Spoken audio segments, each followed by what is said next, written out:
Welcome to Sweet Life Beat Life. We hope this video helps. You begin by identifying the case back type and selecting the correct tool. This ensures you don't strip threads or bend metal. Lay the watch face down on a soft cloth and brace it so it won't slip.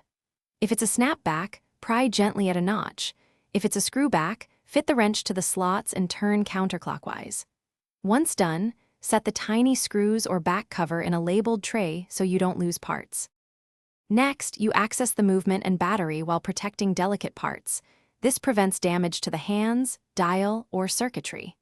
If required, remove the stem by depressing the detent and pulling gently, then unscrew or unclip any battery retainer. Use non-metallic tweezers to lift the old cell straight up. Metal tools can short contacts.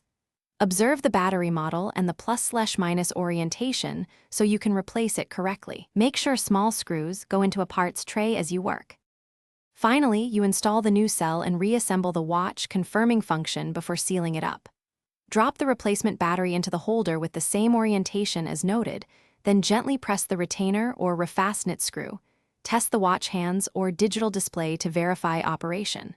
Once working, reseat the movement, reinsert the stem, and close the case. Snap or torque the back to factory fit. If it doesn't run, check contacts for dirt, correct polarity, or a weak new battery as a primary troubleshooting tip. Thanks for watching. Consider subscribing if we helped you.